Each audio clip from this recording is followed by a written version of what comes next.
masih bingung, Kak. Yang nomor tanggal 7, Kak. Tanggal 7. Oke. Tanggal 7. Oke. Bingungnya di mananya? Atau bingung pokoknya transaksinya aja gitu bingung? Yang breakout-nya, Kak. Yang tadi Kakak jelasin itu saya masih bingung, Kak.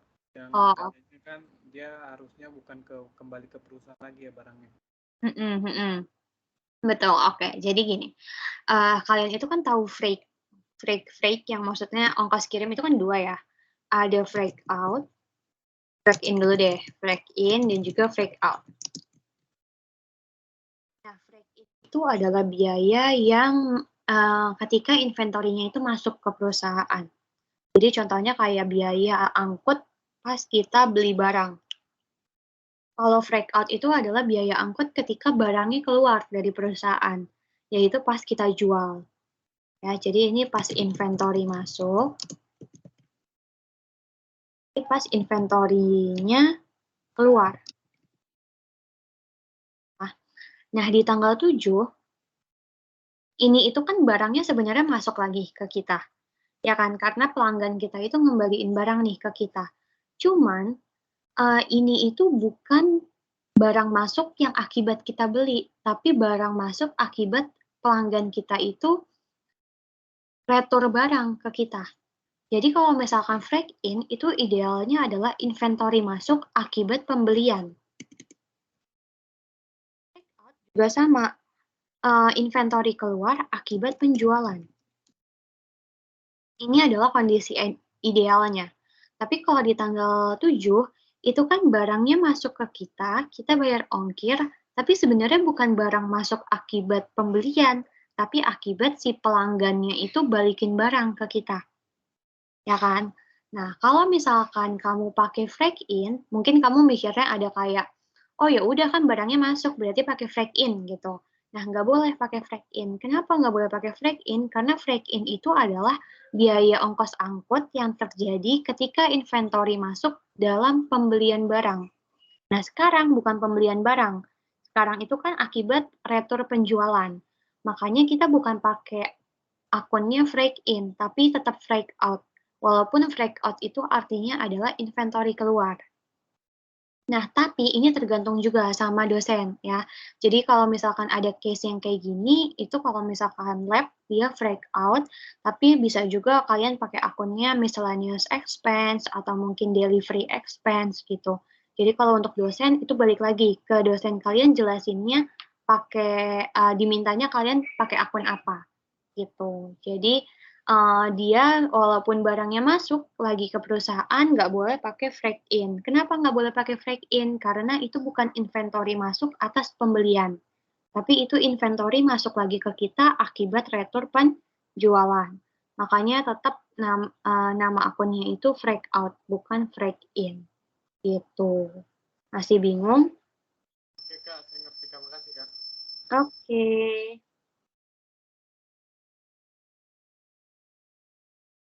Ada lagi? Kak, saya mau nanya, Kak. Tadi informasi yang dibawa itu buat apa ya, Kak, yang tadi? Yang mana tuh? Yang ini ya? Iya, sebagai informasi tambahan itu, Kak.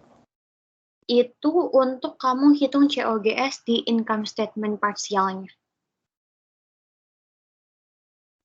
Oh, sama kayak kalau yang di atas itu tabel gross profit itu kepakainya buat di mana, Kak? Yang mana? Ini ya? Iya, gross profit itu, Kak. Sebenarnya ini nggak kepake sih. Kenapa nggak Oh. kepake? Kenapa nggak kepake? Karena kamu udah tahu angka selling price dan kamu udah tahu angka cost. Kalau misalkan di antara di soal ini ya, misalkan let's say kita nggak tahu selling price-nya, baru kita butuh nih gross profit. Atau misalkan let's say kita nggak tahu angka cost-nya, baru kita butuh gross profit. Tapi karena selling price dan cost sama-sama diketahui, maka angka gross profit ini nggak perlu dipakai. Gitu. Kalau misalnya nggak diketahui bisa dicari nggak, Kak? Cara-carinya gimana, Kak? Oke, coba ya kita cari. Misalnya itu follow, connect, sama oversize. Misalkan selling price-nya nggak tahu, GP itu gross profit ya, lalu cost.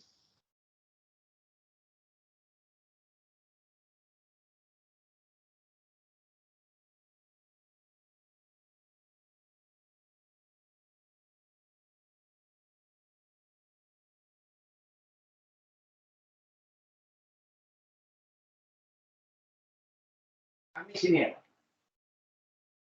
Iya. 20%, 25% dari cost.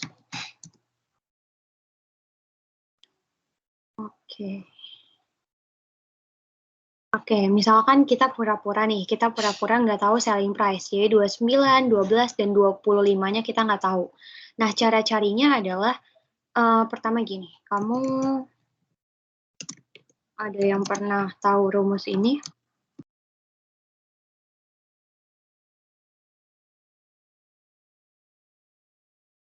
Ada yang pernah dijelasin ini? Atau belum? Kita bahas ya. Jadi si rumus aslinya selling price itu adalah cost ditambah dengan markup. Ya, markup itu adalah gross profit itu sendiri. Jadi contoh misalkan kita mau cari selling price-nya si Polo. Polo itu berarti gini, selling price sama dengan cost-nya Polo itu kan 25. 25 ditambah 16% dari cost. Berarti 16% kali cost-nya 25. Ini. Berarti selling price sama dengan 16% dikali 25 itu 4. Berarti 4. SP, aku singkat ya, SP itu selling price sama dengan 29. Nah, sama angkanya 29, ini juga 29. Gitu.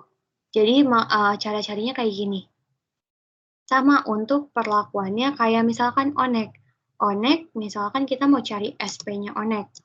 Langsung aja cost-nya Onek yaitu 10 ditambah markup-nya dia itu 20% dari cost. Berarti 20% kali cost-nya itu 10.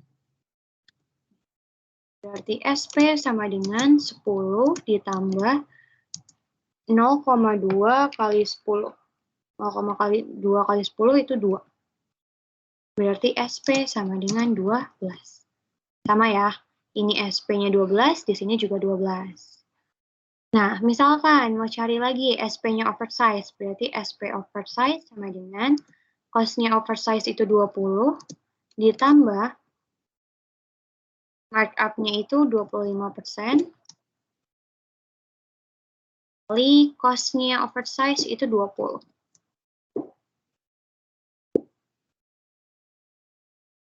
Berarti SP sama dengan 20 ditambah 5. SP sama dengan 25. Gitu. Jadi ini buat cari tahu selling price-nya misalkan nggak ada. Sama ya, 25, di sini juga 25. Gitu. Dan bisa kebalikannya juga. Misalkan kamu taunya selling price, tapi cost-nya nggak dikasih tahu. Jadi ini nggak ada nih, 25, 10, sama 20 nggak ada. Nah, sama rumusnya juga pakai rumus ini, cuma nanti agak dibalik aja. Gitu. Atau bisa juga gross profit-nya itu dia tulisannya itu bukan dari cost. Jadi kan kalau ini gross profit-nya semuanya dari cost.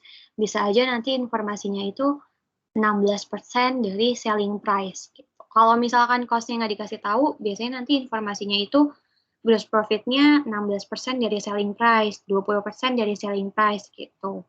Intinya adalah ini, rumus ini. Ini yang kamu mesti hafalin gitu. Karena ini rumus kuncinya, mau gross profit-nya dibolak-balik kayak gimana, selling price-nya dibolak-balik kayak gimana, cost-nya dibolak-balik kayak gimana, kuncinya ada di rumus selling price sama dengan cost ditambah markup. Gitu. Tadi siapa yang tanya? Udah jelas?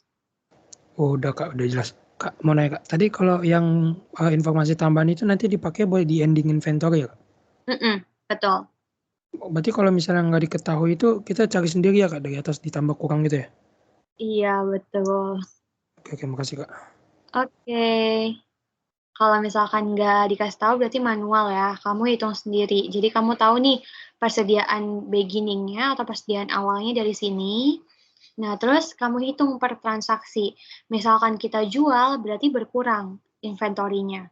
Kalau misalkan ada ini, kayak nomor 7 kan retur sales return and allowance, itu bertambah lagi inventory-nya. Kalau kamu beli juga bertambah, tapi kalau purchase return nanti berkurang. Gitu. Jadi kamu harus buat tabelnya gitu sendiri, hitung lagi manual gitu. Jadi untung nih kita udah dikasih tahu endingnya, karena kalau enggak kita harus hitung manual. Gitu. Ada lagi yang mau tanya? Kak, aku mau nanya. Yang tanggal 10 Agustus kan di situ dia catatannya kan debit kalau nggak salah. Apa kredit tuh? Kalau misalnya dia bayarnya cash, di situ di jurnalnya bakalan beda juga apa sama? Kenapa tadi? Coba diulang pertanyaannya, sorry. Kan yang tanggal 10 Agustus perusahaan membeli 24 piece polonya itu kan bayarnya secara kredit. Kalau misalnya kita bayarnya secara cash, pencatatannya beda atau ada yang berubah? Agustus ya, berarti karena kita tadi secara kredit, makanya purchase pada accounts payable. Kalau misalkan dibilang di soalnya perusahaan beli Polo dan Onyx secara tunai, berarti di bagian kreditnya kamu jangan tulis lagi accounts payable, tapi ganti jadi akun cash. Gitu. Ada lagi yang mau tanya? Jadi yang dicatat yang nanti kalau misalnya itunya bukan kredit tapi cash, purchase pada cash ya? Betul.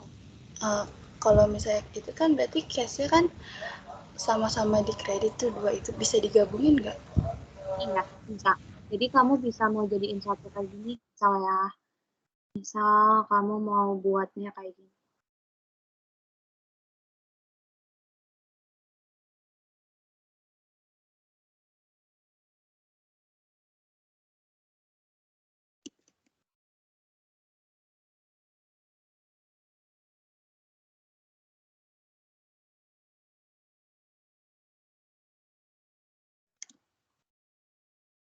Kayak gini juga nggak apa-apa. Jadiin satu. Itu mau dipisah boleh, mau dijadiin satu juga boleh. Gitu. Ini misal ya, kalau dibayarnya cash. Oke, makasih Kak. Oke. Ada lagi yang mau tanya? Kak, saya mau nanya, Kak. Yang tanggal 28, Kak. Tanggal 28. Oke. Yang ini, saya masih bingung yang ongkos angkut itu loh, Kak. Yang ditanggung PT Kora-Kora. Oh, oke. Oke, jadi di tanggal 28 itu kan kita jual Polo, Onyx, sama oversize-nya ke Bu Shizuka. Bu Shizuka itu kalau kita lihat, kebijakan ongkos kirimnya adalah FOB shipping point. Kalau shipping point berarti yang nanggung itu harusnya adalah pembeli. Berarti si Bu Shizuka-nya nih yang harus nanggung. Cuman di soalnya itu dia kasih keterangan, ongkos kirim sebesar $2 ditanggung terlebih dahulu oleh PT Kora-Kora. Berarti, ongkos kirimnya nih kita dulu nih yang nanggung, PT Kora-Koranya dulu. Nah, kan kita nggak boleh nih kasih akunnya freak out. Kita nggak boleh kasih akun freak out. Kenapa? Karena bukan bebannya kita aslinya. Tapi ini bebannya si Bu Shizuka, tapi kita talangin dulu gitu ibaratnya. Makanya di bagian debitnya itu kamu nggak boleh taruh freak out, tapi kamu taruhnya accounts receivable. Kenapa? Supaya si $2 ini nambah utangnya Bu Shizuka. Jadi nanti pas Bu Shizuka bayar, itu kita bisa catat cash pada accounts receivable gitu. Nggak boleh pakai akun freak out gitu, nggak boleh. Kenapa nggak boleh? Karena itu tadi, sebenarnya beban ongkos kirim ini bukan kita yang harus nanggung, tapi si pembelinya. Cuman kita nalangin dulu nih, makanya kan kita talangin cash kita berkurang di sisi kredit. Nah, di bagian debitnya kita masukin ke accounts receivable-nya Bu Shizuka. Jadi itu akan menambah hutangnya Bu Shizuka ke kita. Gitu.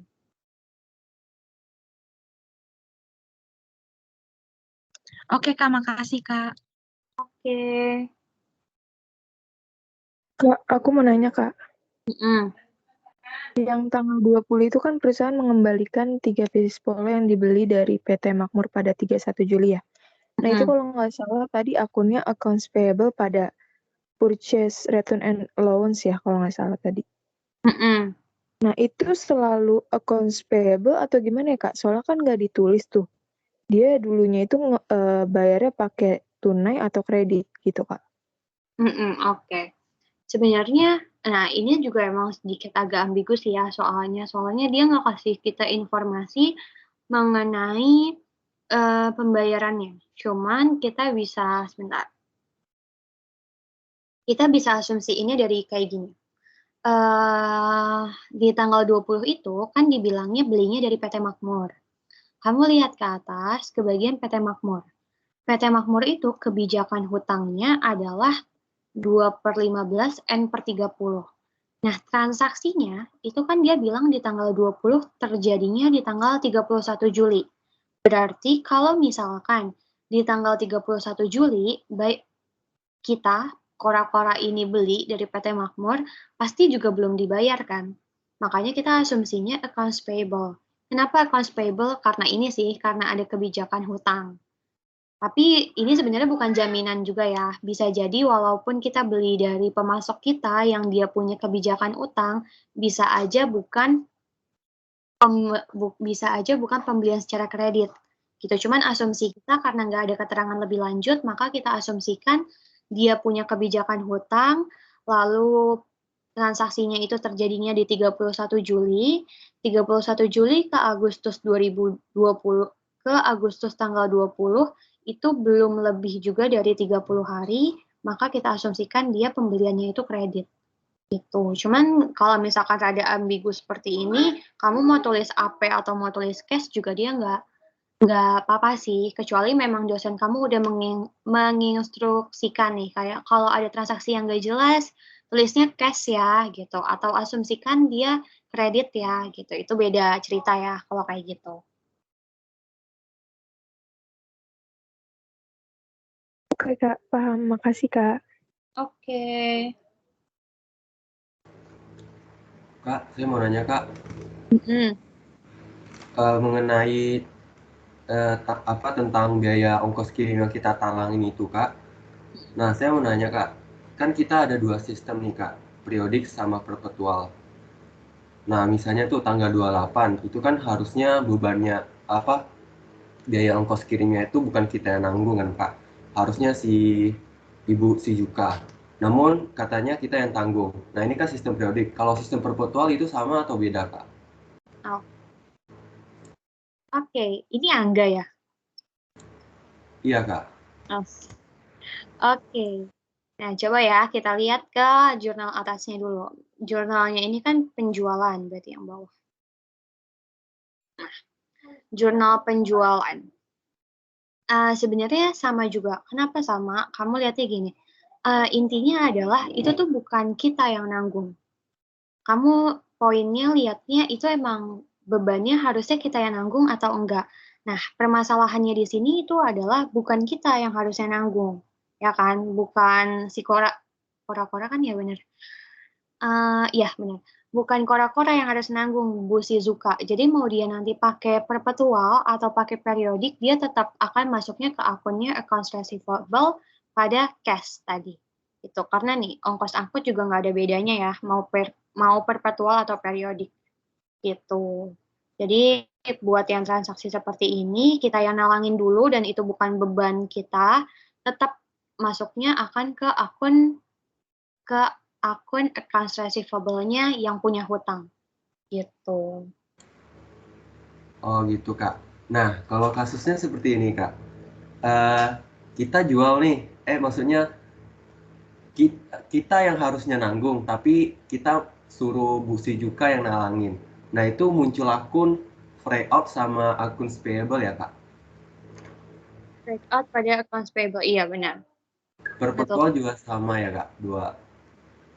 Tapi agak nggak mungkin sih itu sebenarnya terjadi. Cuman kalau misalkan ada, iya kayak gitu. Oke gitu ya Kak. Oke. Nah kalau kasusnya, maaf Kak mau nanya lagi, boleh Kak? Boleh. Oh. Nah kasusnya itu kita beli nih Kak. Kita beli terus tapi kita nyuruh, harusnya kita yang nanggung, tapi kita nyuruh si penjualnya nalangin. Nah itu berarti sama kayak tadi apa? Tapi maksudnya sama akunnya freight akun payable di kredit, cuman di debitnya freight in ya Kak, atau inventory gitu, tergantung sistemnya. Iya, betul. Jadi yang akun cash sama AP itu sebenarnya menyesuaikan aja dengan keadaan. Kamu lihat, oh ini dibayarnya apa nih, hutang kah, kredit kah, atau cash. Kalau misalkan tunai berarti cash, kalau misalkan kredit dia accounts payable. Cuman balik lagi ya, mostly kalau untuk ongkos kirim itu pasti dibayar tunai. Kecuali kayak gini, ada keadaan-keadaan khusus. Mungkin kayak ditalangin dulu atau apa. Cuman jarang banget ada ongkir yang di bagian kreditnya itu accounts payable. Mostly itu pasti cash. Gitu. Oh gitu. Oke Kak, udah paham. Terima kasih Kak. Oke, ada lagi yang mau tanya?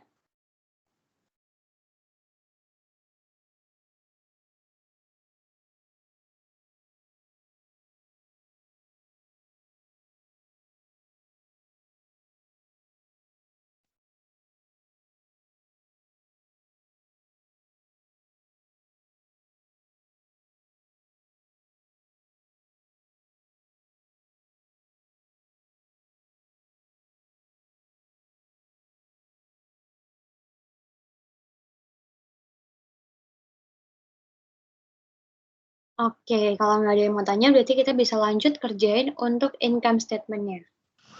Ya. Kak, aku mau nanya. Oke. Kenapa? Kak.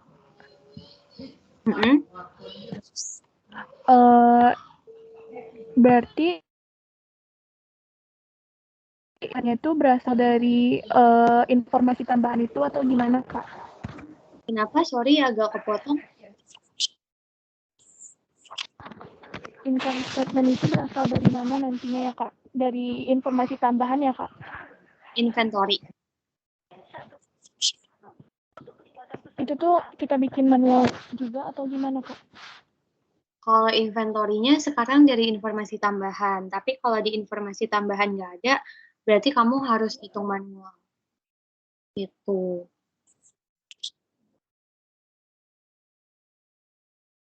Paham. Hitung manualnya paham kan ya? Kayak misalkan kamu buat ini. Kayak aku buat di sini beginning-nya kan kita ada 3 item ya. Ada polo, berarti misalkan kita tulis di sini polo, di sampingnya itu onek, di sampingnya oversize. Terus tulis polo itu awalnya 144, onek itu 120, oversize itu 132. Nah, di tanggal 5 Agustus kita jual nih, oneknya 10. Berarti di sini minus 10. Terus oversize-nya 8, berarti minus 8. Terus polonya 5, berarti minus 5. Gitu. Nanti kalau ada retur, di tanggal 7 kan ada retur tuh, 3 pieces polo. Berarti polonya bertambah lagi 3. Gitu. Jadi kalau misalkan kita beli dan ada retur penjualan itu ditambah, tapi kalau kita jual dan ada retur pembelian itu berkurang. Kamu buat kayak gini sampai akhir, nanti baru di bawahnya, nih di tanggal paling terakhir kamu kurangin. Jadi yang beginning nih, beginning ditambah atau dikurangi sama angka yang udah kamu buat, nanti kan akan dapat angka nih di bawah sini. Polo berapa, onek berapa, oversize berapa. Nah, masing-masing kaliin sama cost-nya. Itu akan jadi nilai ending inventory. Kalau misalkan nggak ada informasinya, tapi karena kita sekarang ada informasi ini, PT Kora-Kora per 31 Agustus, maka ini akan jadi nilai ending inventory kita. Gitu. Oh, berarti itu udah kan yang dimintanya income statement, Kak. Jadi itu udah bisa jadi income statement-nya, Kak? Oh, belum bisa. Ini baru jadi nilai ending-nya. Sekarang baru nih, kita bahas nih. Aku tunjukin deh. Nah, ini contoh misalkan, ini contoh dari income statement-nya tuh kayak gini. Gitu. Jadi belum ya, yang angka ini itu belum jadi income statement-nya.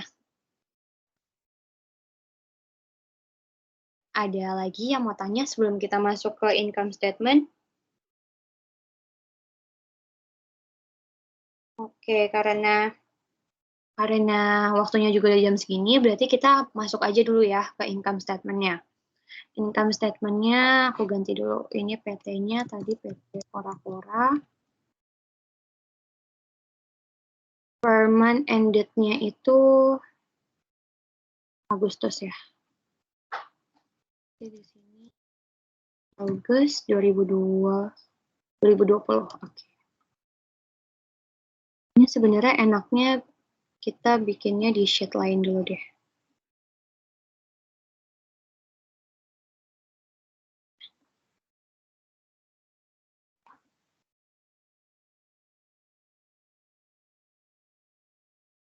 Nah, ini.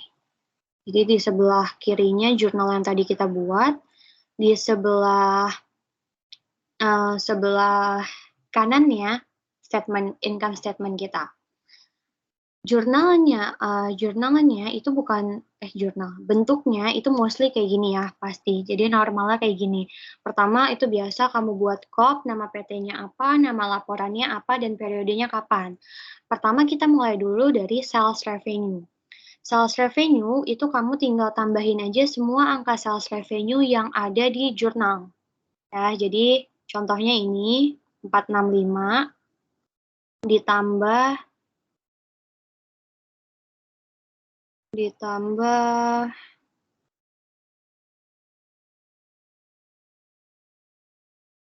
'Ditambah ini, sales revenue lagi, ditambah kita cari terus tuh yang sales revenue. Ini, ditambah lagi, pokoknya semua sales revenue yang ada di sisi kredit itu kamu tambah. Ini, lalu tambah lagi 595.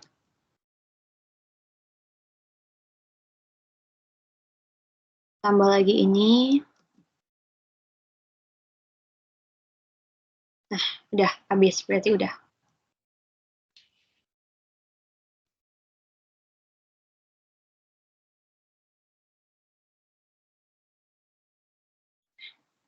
Oke.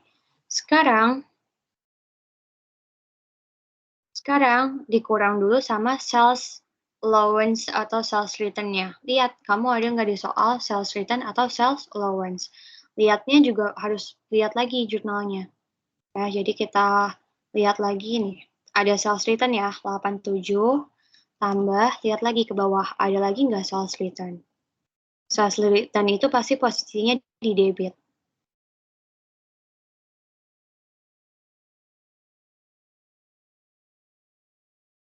Nah, nggak ada ya. Berarti cukup satu aja. Nah, sales discount. Lihat lagi ke jurnalnya. Ada nggak sih sales discount? Kita lihat dari atas aja ya. Kayak gini. Nah, kita lihat ke bawah. Sales discount juga pasti posisinya adanya di debit. Nih, ada ya 12. Lihat lagi ke bawah, ada nggak sih sales discount? Nggak ada. Berarti udah satu aja. Nah, lalu sales return dan sales discount-nya kalian tambahin. di sini. Tapi dia itu mengurangi net sales. Jadi buat nyari net sales itu caranya sales revenue dikurang tadi pertambahan antara sales return dan sales discount. Kenapa? Karena sales return dan sales discount itu kontra account sales. Ya, jadi itu baru dapat net sales. Sekarang kita hitung COGS. COGS pertamanya itu inventory. Inventory-nya itu beginning, sebentar, aku salah. Inventory beginning-nya berarti di sini kita masukinnya Agustus ya, karena kan sekarang Agustus. Nah, inventory-nya ini kamu hitung caranya dari lihat dari atas yang di sini. Nih, beginning-nya. 144 kalikan cost-nya 25, itu yang follow. Yang Onyx 120 dikali 10, ditambah oversize T 132 dikali 20.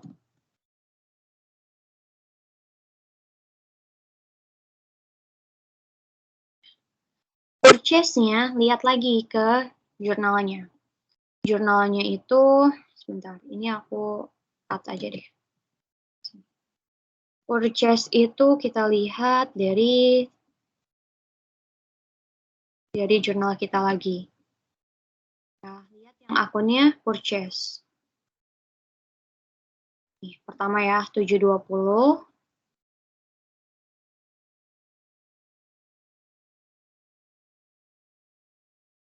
Ditambah yang kedua ini 710.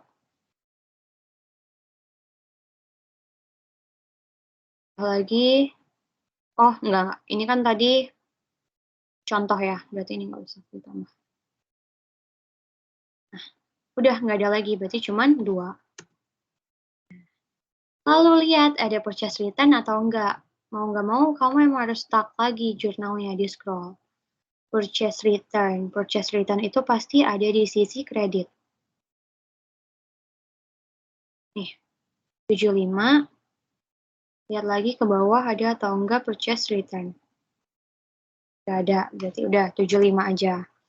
Purchase discount. Purchase discount juga posisinya ada di sisi kredit. Berarti cari lagi di kredit ada nggak purchase discount.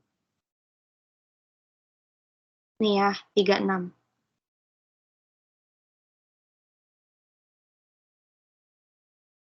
Nah, udah, nggak ada lagi purchase discount. Nah, sekarang kamu harus cari net purchase. Net purchase, cara carinya adalah nilainya purchase dikurang dengan purchase return, dikurang lagi dengan purchase discount. Dapat 1319, itu baru net purchase. Tambahin sama break in. Cari akun break in lagi di jurnal yang udah kita buat. Break in ini ya, ada 2.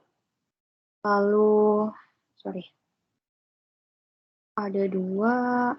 Udah ya, nggak ada lagi.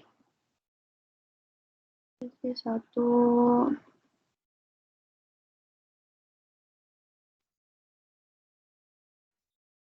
Ya, nggak ada lagi, cuma 2. Berarti ya udah 2 aja. Nah, terus kamu dapat yang namanya cost of good purchase. Cost of good purchase itu dapat dari net purchase ditambah break in.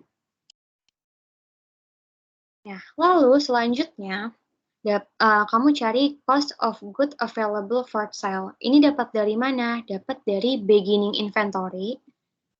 Ini aku pindahin aja ke sini. Cost of good available for sale itu dapat dari inventory beginning ditambah cost of good purchase. Dapat 8.761. Less inventory pas akhir, yaitu pas Agustus akhir. Dapat dari mana? Dapat dari soalnya tadi, yang di bagian bawah. Yang nih, 6115. Masukin 6115 di sini. Nah, baru kamu dapat yang namanya cost of goods sold. Cost of goods sold itu cara hitungnya dari cost of good available for sale dikurang dengan ending inventory-nya. dapat cost of goods sold-nya itu adalah 2.646. Berarti gross profit-nya dapat dari net sales kurangin dengan COGS. Ini adalah gross profit-nya. Baru selesai. Ini udah yang terakhir, gross profit. Jadi informasi yang tambahan di soal tadi itu sebagai ending. Endingnya masuk di mana? Masuk di sini. Gitu. Ya, baru selesai. Udah. Ini udah sampai ke gross profit-nya. Gitu, teman-teman. Sampai sini ada yang mau tanya? Kak, aku mau nanya. Kalau misalnya itu kan ending inventory-nya udah ketahuan. Kalau misalnya belum ketahuan, kita ngitung yang pakai cara manual tadi ya? Betul. Oh, berarti kalau misalnya kayak gitu, hasil dari hitungan yang manual tadi kita hitung pakai sales price-nya ya? Pakai cost-nya, jangan pakai selling price. Oh, pakai cost-nya? Jadi sisanya dikali sama cost-nya, baru kita jadiin ke ending inventory. Kita contoh ya. Misalkan di sini endingnya 10, 12, dan 3. Nah, di sini kamu cari ending inventory-nya dengan cara 10 itu misalkan urut ya. Follow Onek oversize 25, 10, 20. Oke, berarti 10 kali 25 ditambah 12 kali 10 ditambah 3 kali 20. Ini. Nah, 30 ini baru dapat ending inventory-nya. Gitu.